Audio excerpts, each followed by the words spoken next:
എല്ലാവർക്കും നമസ്കാരം. മലയാളത്തിലെ ആദ്യത്തെ ടാരോ റീഡിംഗ് ചാനലായിട്ടുള്ള മായ സ്റ്റാറിലേക്ക് സ്വാഗതം. പൂരാടം നക്ഷത്രക്കാർക്ക് ഈ വരുന്ന സെപ്റ്റംബർ 2025 എങ്ങനെയാണ് എന്ന് നമുക്ക് നോക്കാം. പൂരാടം നക്ഷത്രക്കാരുടെ September 2025.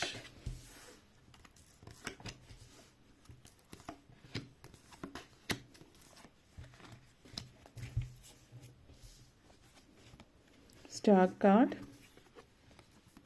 Hanged Man, King of Pentacles, Sun card, Four of Cups, Seven of Swords. നിങ്ങളെ സംബന്ധിച്ചിടത്തോളം ഈ ഒരു മാസം പൊതുവെ സുഖദുഃഖ സമ്മിശ്രമായിട്ടുള്ളൊരു സാഹചര്യമാണ്. ആദ്യം തന്നെ സ്റ്റാർ കാർഡാണ്. പല കാര്യങ്ങളെ സംബന്ധിച്ചിടത്തോളം പറയുകയാണെങ്കിൽ ലൈഫിൽ ജീവിതത്തിൽ നമുക്ക് ദൈവാനുഗ്രഹം കൂടുതലുള്ളൊരു സമയമാണ്. പല കാര്യങ്ങളിലും ദൈവാനുഗ്രഹം നിങ്ങൾക്ക് സ്വയം മനസ്സിലാക്കാൻ പറ്റുന്ന ഒരു സമയമാണ്. നിങ്ങളുടെ ജീവിതത്തിൽ നിങ്ങൾ ആഗ്രഹിച്ചിട്ട് നടക്കാതെ പോയിട്ടുള്ള, വർഷങ്ങൾക്ക് മുമ്പ് നിങ്ങൾ ആഗ്രഹിച്ചിട്ട് നടക്കാതെ പോയിട്ടുള്ള ചില കാര്യങ്ങൾ ഇപ്പോൾ നിങ്ങളുടെ ജീവിതത്തിൽ സംഭവിക്കുന്നു എന്നുള്ളതാണ് സൂചിപ്പിക്കുന്നത്. അപ്പോൾ അതേപോലെ തന്നെ ഈ ഒരു എനർജി എന്ന് പറയുന്നത് നമ്മൾ പലരുടെയും ജീവിതത്തിൽ നമ്മൾ ആഗ്രഹിച്ച ഒത്തിരി പല കാര്യങ്ങളുണ്ടാവും, ഒരിക്കലും നടക്കില്ല എന്ന് വിചാരിച്ച്. അതുപോലെയുള്ള കാര്യമാകാം ഇത്. എന്തായാലും നിങ്ങളുടെ ഉള്ളിൽ ആത്മവിശ്വാസം വളരെയധികം വർദ്ധിപ്പിക്കുന്ന ഒരു സമയമാണ്. നിങ്ങളെക്കുറിച്ചിട്ട് നിങ്ങൾക്ക് ഫീൽ ഗുഡ് തോന്നുന്ന ഒരു സമയമാണ്. ആ ഒരു പ്രപഞ്ചശക്തി നിങ്ങൾക്ക് കൂടെ ഉണ്ട് എന്നുള്ളത് നിങ്ങൾ മനസ്സിലാക്കുന്ന ഒരു വളരെ സേഫ് ആയിട്ടുള്ള, വളരെ സുരക്ഷിതമായിട്ടുള്ള ഒരു സ്ഥലത്താണ് നിങ്ങളുള്ളത് എന്നുള്ളൊരു ഫീലിംഗ് ആണ്.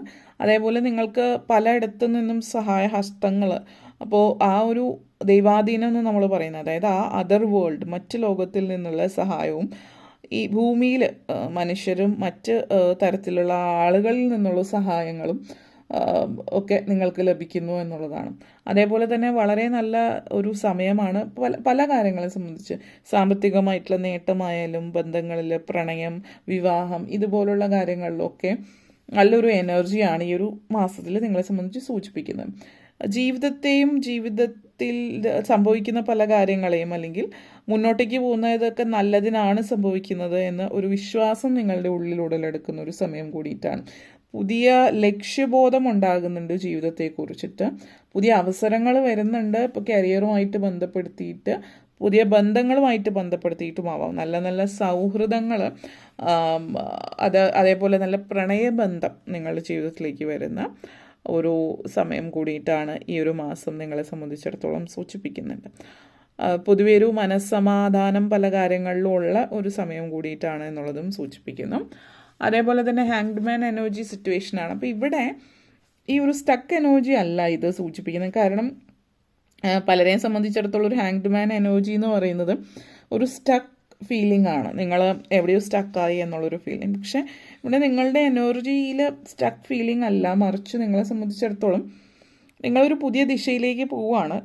ഒരു ന്യൂ ഡിറക്ഷൻ, ഒരു ന്യൂ ലൈഫ്. അപ്പോൾ പുതിയൊരു ഇതിലേക്ക് പോകുമ്പോൾ നമുക്കൊരു ചെറിയൊരു ഫീലിംഗ് ഉണ്ടാവുമല്ലോ, ഒരു ഭയം, ഒരു ചെറിയ നെർവസ്നെസ്, ഒരു എക്സൈറ്റ്മെൻറ്റ് ഒരേ സമയം തന്നെ. കാരണം പുതിയൊരു ലൈഫാണ്, ചിലപ്പോൾ പുതിയ ജോലി കിട്ടിക്കാണും, അടുത്തിടയ്ക്ക് വിവാഹം കഴിഞ്ഞതായിരിക്കും. അപ്പോൾ എല്ലാ കാര്യത്തിനെയും നിങ്ങൾ നോക്കിക്കാണുന്ന രീതിയിൽ വ്യത്യാസമുണ്ട്. കാരണം എല്ലാത്തിനും ഒരു പുതുമയുണ്ട്. അപ്പോൾ നിങ്ങളുടെ പെർസ്പെക്റ്റീവിൽ മാറ്റം വരുന്നുണ്ട്. ഒരു ധൃതി നിങ്ങളെ സംബന്ധിച്ചിടത്തോളം എല്ലാത്തിനും ഉണ്ടാവും. അപ്പോൾ ധൃതി, നമ്മൾ എല്ലാ കാര്യം പെട്ടെന്ന് നടക്കണമെന്ന് തോന്നുമ്പോൾ കാര്യങ്ങൾ നടക്കുന്നുണ്ടാവും, പക്ഷെ അത് സ്ലോ ആയിട്ട് നമ്മൾ ഫീൽ ചെയ്യുക. അപ്പോൾ നമ്മൾ പറയില്ലേ, പെട്ടെന്ന് പോകേണ്ടത് എല്ലാം ഒച്ചിഴയണ പോലെയാണ് ഇഴയുന്നത്, അത് അത്രയും പതുക്കെ ഫീൽ ചെയ്യുക. കാരണം നിങ്ങളുടെ ഉള്ളിൽ എക്സൈറ്റ്മെൻറ്റ് വളരെ കൂടുതലായതുകൊണ്ട് നിങ്ങൾക്ക് എല്ലാം പെട്ടെന്ന് വേണം. അത് പെട്ടെന്ന് നടക്കില്ല, അതിൻ്റെ സമയത്ത് തന്നെ നടക്കൂ. പക്ഷെ നിങ്ങൾക്കത് സമയത്താണ് നടക്കുന്നതെങ്കിലും അത് ഫീൽ ചെയ്യുന്നത് പതുക്കെയാണെന്നുള്ളത്. അപ്പോൾ ഇവിടെ പറയാനുള്ള ടേക്ക് യുവർ ടൈം. ആ ടൈം എടുത്തിട്ട് ശരിയായിട്ടുള്ള ഡിസിഷൻ എടുത്തിട്ട് നിങ്ങളുടെ ജീവിതത്തിൽ ശരിക്കും എങ്ങോട്ടേക്കാണ് പോകാൻ ആഗ്രഹിക്കുന്നത് ആ വഴിയിലൂടെ സഞ്ചരിക്കുക. നിങ്ങളുടെ ഉള്ളിൽ നിന്ന് ഉള്ള, അതായത് നിങ്ങളുടെ ഗട്ട് ഫീലിംഗ് എന്ന് നമ്മൾ പറയുന്ന, അല്ലെങ്കിൽ നിങ്ങളുടെ ഇന്നർ വേൾഡ് നിങ്ങൾക്ക് എന്ത് സന്ദേശമാണോ തരുന്നത്, അല്ലെങ്കിൽ എങ്ങനെ മുന്നോട്ടേക്ക് പോകണം, സഞ്ചരിക്കണം എന്നുള്ളത്, അതിനനുസരിച്ച് മുന്നോട്ടേക്ക് പോവുക. കാരണം ഇവിടെ പല ആളുകളും, നിങ്ങൾക്ക് ചുറ്റിനുമുള്ള ചില ആളുകളും അവരുടെ ലൈഫിൻ്റെ എക്സ്പീരിയൻസ് വെച്ചിട്ടായിരിക്കും ഉപദേശം തരുന്നത്. ആ വഴിയല്ല, നിങ്ങളുടെ വഴി ഏതാണോ അത് മനസ്സിലാക്കിയിട്ട് നിങ്ങൾ മുന്നോട്ടേക്ക് പോവുക. ഓക്കെ, നിങ്ങൾ സ്റ്റക്ക് അല്ല എന്നുള്ളത് മാത്രം മനസ്സിലാക്കാം. കിങ് ഓഫ് പെൻഡക്കിൾസ് എനർജിയാണ്. അപ്പോൾ സാമ്പത്തികപരമായിട്ട് പറയുകയാണെങ്കിൽ ഒരു ഉയർച്ച, ഒത്തിരി വലിയൊരു ഉയർച്ച നിങ്ങളെ സംബന്ധിച്ചിടത്തോളം സാമ്പത്തികമായിട്ട് കാണിക്കുന്ന ഒരു സമയമാണ് ഈ ഒരു മാസം നിങ്ങളെ സംബന്ധിച്ചിടത്തോളം പറയുന്നത്. അപ്പോൾ സാമ്പത്തികമായിട്ടുള്ള നേട്ടം ജീവിതത്തിലുണ്ടാകുന്നു. ചില ആളുകൾ ഇപ്പോൾ ബാങ്കിങ് സെക്ടറിൽ ജോലി ലഭിക്കുന്നതാവും, ബാങ്കിൽ ജോലി ലഭിക്കുന്നു, അല്ലെങ്കിൽ ഫിനാൻസുമായിട്ട് ബന്ധപ്പെടുത്തിയിട്ട്, അല്ലെങ്കിൽ എന്താ പറയുക, ഒരു അക്കൗണ്ടൻറ്റ്, ഫിനാൻഷ്യൽ അഡ്വൈസർ, അതുപോലെയുള്ള ഫിനാൻസുമായിട്ട് ബന്ധപ്പെടുത്തി ഡയറക്റ്റ് ബന്ധപ്പെട്ട് കിടക്കുന്ന തരത്തിലുള്ള ജോലി നിങ്ങൾക്ക് ലഭിക്കുന്നതാവാം. അപ്പോൾ ഇവിടെ സൂചിപ്പിക്കുന്നത് ഒരു ബിസിനസ് മൂവ് ആണ് കാണിക്കുന്നുണ്ട്. അപ്പോൾ നിങ്ങൾ എന്തെങ്കിലും ബിസിനസ് സ്റ്റാർട്ട് ചെയ്യുന്നുണ്ടാവും. ഓൾറെഡി ബിസിനസ് ഉള്ള ഒരാളാണെങ്കിൽ പുതിയൊരു തരത്തിലുള്ള എന്തെങ്കിലും വ്യത്യസ്തമായിട്ടുള്ള ബിസിനസ് നിങ്ങൾ സ്റ്റാർട്ട് ചെയ്യുന്നു എന്നുള്ളതാണ്. അപ്പോൾ അത് ഒന്ന്. അതേപോലെ തന്നെ നിങ്ങളെ സംബന്ധിച്ചിടത്തോളം വളരെയധികം ഇവിടെ ഒരു മറ്റൊരു രാജ്യത്തേക്ക് ചേക്കേറി പാർക്കുന്നു, അല്ലെങ്കിൽ വളരെയധികം ഉയർച്ച നിങ്ങൾക്ക് ഉണ്ടാകുന്നുണ്ട് ബിസിനസ് സംബന്ധമായിട്ട്. അപ്പോൾ ഇപ്പോൾ നാട്ടിൽ ബിസിനസ് ഉള്ള ഒരാൾ വിദേശത്തേക്ക് അത് വിപുലീകരിക്കുന്നു, അല്ലെങ്കിൽ മറ്റേതെങ്കിലും ഇടത്തോ ഇൻ്റർനാഷണൽ ലെവലിലേക്ക് നിങ്ങൾ അതിനെ കൊണ്ടെത്തിക്കുന്ന ഒരു സാഹചര്യമാണ്.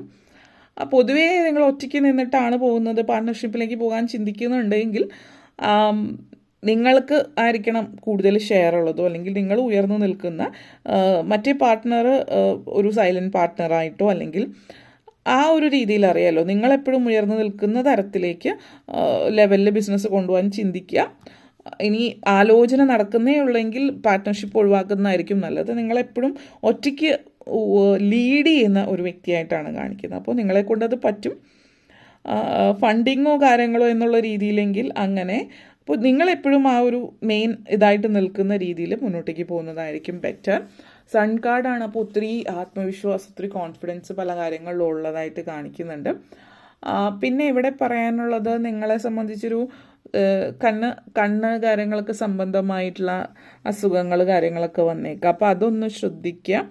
പ്രായമായിട്ടുള്ളവരാണെങ്കിൽ ചിലപ്പോൾ കാറ്ററാക്റ്റ് പോലുള്ള അതുമായിട്ട് ബന്ധപ്പെടുത്തിയിട്ടുള്ള ഒരു സർജറിയോ കാര്യങ്ങളോ അങ്ങനെയുള്ള രീതിയിൽ നേത്രരോഗങ്ങൾ നിങ്ങളെ സംബന്ധിച്ചിടത്തോളം, അതേപോലെ ഉദര സംബന്ധമായിട്ടുള്ള രോഗങ്ങൾ കാര്യങ്ങളുണ്ട്. അപ്പോൾ അത് ആദ്യമേ തന്നെ ഡോക്ടർ നോക്കുക, വേണ്ടുന്ന ചികിത്സ കാര്യങ്ങളൊക്കെ ചെയ്യാം. അതൊക്കെ വളരെ പ്രയോജനം ചെയ്യുന്ന ഒന്നായിരിക്കും പ്രായമായിട്ടുള്ള ആളുകളിൽ പ്രത്യേകിച്ച്. അതല്ലാതെ പൊതുവെ വളരെ ഒരു ആരോഗ്യപരമായിട്ട് വേറെ പ്രശ്നങ്ങൾ കാര്യങ്ങളൊന്നും കാണിക്കുന്നില്ല. ചെക്കപ്പ് കാര്യങ്ങളൊക്കെ ചെയ്യേണ്ടത് കൃത്യമായിട്ട് ചെയ്യുക. അപ്പോൾ അതിന് വേണ്ടുന്ന സ്റ്റെപ്സ് എടുക്കാം, അത്ര തന്നെ. അല്ലാതെ വലിയ രീതിയിലുള്ള ഒരു സിറ്റുവേഷൻസ് ഒന്നും കാണിക്കുന്നില്ല. 4 ഓഫ് കപ്സ് എനർജിയാണ്. അപ്പോൾ കൊച്ചു കൊച്ചു കാര്യങ്ങൾ മതി നിങ്ങൾക്ക് പെട്ടെന്ന് സങ്കടം അല്ലെങ്കിൽ ആ ഒരു നെഗറ്റീവ് ഫീലിലേക്ക് പോകാൻ. അത്ര വലിയ സങ്കടമൊന്നും തന്നെ കാണിക്കുന്നില്ല ലൈഫിൽ. പക്ഷെ നിങ്ങൾ കൊച്ചു കൊച്ചു കാര്യങ്ങൾ പെട്ടെന്ന് ആ ഒരു നെർവസ് ആവും, പെട്ടെന്ന് നെഗറ്റീവ് ഫീലിങ്ങിലേക്ക് വരാം. അപ്പോൾ അത് ആ ഒരു എനർജിയിൽ നിന്ന് പുറത്ത് കടക്കാനായിട്ട് ശ്രമിക്കുക. ഒരു പോസിറ്റീവ് എനർജിയിലേക്ക് വരിക. മാത്രമല്ല ഈ പറഞ്ഞ പോലെ തന്നെ ആരെങ്കിലും എന്തെങ്കിലും പറയുമ്പോൾ പെട്ടെന്നുള്ള ഒരു സങ്കടവും അത് പല കാര്യങ്ങളും അത് ഒഴിവാക്കി വിടാനായിട്ട് ശ്രമിക്കുക. ഓക്കെ, ആ ഒരു എനർജിയാണ് നിങ്ങളെ സംബന്ധിച്ചിടത്തോളം സൂചിപ്പിക്കുന്നത്. പിന്നെ നിങ്ങളെ കൊണ്ടൊന്നും പറ്റില്ല, അല്ലെങ്കിൽ നിങ്ങൾക്ക് കഴിയില്ല എന്നൊക്കെയുള്ള ചിന്ത ഇടയ്ക്കിടയ്ക്ക് ഇങ്ങനെ പൊങ്ങി വരും. ആത്മവിശ്വാസം പൊതുവെ കൂടുതലാണെങ്കിൽ പോലും നിങ്ങൾ സ്വതസിദ്ധമായിട്ടുള്ളൊരു അപകർഷതാബോധം നിങ്ങളുടെ ഉള്ളിലുണ്ട്. അത് ഇടയ്ക്കിടയ്ക്ക് ഇങ്ങനെ പൊങ്ങി വരുമ്പോൾ നിങ്ങൾ തന്നെ അതിനെ അടിച്ചമർത്തുക. കാരണം അതിൻ്റെ ആവശ്യമില്ല. നിങ്ങൾക്ക് ആ കോൺഫിഡൻസുമായിട്ട് തന്നെ നിങ്ങൾ മുന്നോട്ടേക്ക് പോവാം. അതേപോലെ 7 ഓഫ് സോർഡ്സ് എനർജി കണക്ഷൻസ് ആണ്. ഇവിടെ ഒരു എന്താ പറയുക, അനാവശ്യമായിട്ട് വേണ്ടാത്ത ആളുകളെ വിശ്വസിക്കുന്ന ഒരു രീതി നിങ്ങൾക്കുണ്ട്. പ്രത്യേകിച്ച് ബിസിനസ്സൊക്കെ ഉള്ള ആളാണെങ്കിൽ പ്രത്യേകം ശ്രദ്ധിക്കുക. അല്ലാത്തവരെ സംബന്ധിച്ചാണെങ്കിൽ പണമിടപാട് കാര്യങ്ങളാണെങ്കിൽ അതൊന്ന് ശ്രദ്ധിക്കാം. അല്ലാത്ത കാര്യങ്ങളിലാണെങ്കിൽ ജനറലി എന്തെങ്കിലും ഒരു സിറ്റുവേഷൻ ഉണ്ടാകുമ്പോൾ ഇന്ന ആളോട് ചോദിക്കാം, ആൾ പറഞ്ഞു ഇത് ഓക്കെ, അപ്പോൾ കണ്ണടച്ച് വിശ്വസിക്കുകയല്ല വേണ്ടത്. കാരണം എന്തെങ്കിലും ഒരു ഉദാഹരണം മരുന്നിൻ്റെ കാര്യമാണെങ്കിൽ ഒരാൾ പറഞ്ഞിട്ടല്ല, ഇത് ഡോക്ടർ തന്നെയാണ് മരുന്ന് പ്രിസ്ക്രൈബ് ചെയ്യേണ്ടത്. ഡോക്ടറെ അടുത്ത് ചോദിച്ചിട്ട് അതിനനുസരിച്ചിട്ട് അന്വേഷിച്ചിട്ട് നോക്കാം. കണ്ണടച്ച് ആരെയും വിശ്വസിച്ചിട്ട് ആരെങ്കിലും എന്തെങ്കിലും പറഞ്ഞു എന്ന് വിചാരിച്ചിട്ട് അതിൻ്റെ പുറകെ പോവാതിരിക്കുക എന്നുള്ളത് ചുരുക്കം. അതിപ്പോൾ പ്രായമായിട്ടുള്ള ആളുകളാണെങ്കിൽ, ഇപ്പോൾ വിദ്യാർത്ഥികളായിട്ടുള്ളവരാണെങ്കിൽ നിങ്ങൾ നിങ്ങളുടേതായിട്ടുള്ള ലൈഫുമായിട്ട് ബന്ധപ്പെടുത്തിയിട്ടുള്ള തീരുമാനങ്ങളോ മറ്റെന്ത് കാര്യത്തിനാണെങ്കിലും ഒരാൾ പറഞ്ഞത് കേട്ടിട്ട് കൂടുതൽ കാര്യങ്ങൾ അന്വേഷിക്കാതെ മുന്നോട്ടേക്ക് പോവാതിരിക്കുക എന്നുള്ളതാണ്. ഓക്കെ, അപ്പോൾ ഇത്രയും കാര്യങ്ങളാണ് പറയാനുണ്ടായിരുന്നത്. നിങ്ങൾക്ക് ഈ വീഡിയോ ഇഷ്ടപ്പെട്ടുവെങ്കിൽ ലൈക്ക് ചെയ്യാനും ഷെയർ ചെയ്യാനും കമൻറ്റ് ചെയ്യാനും സബ്സ്ക്രൈബ് ചെയ്യാനും മറക്കരുത്. എല്ലാവർക്കും നന്ദി, നമസ്കാരം.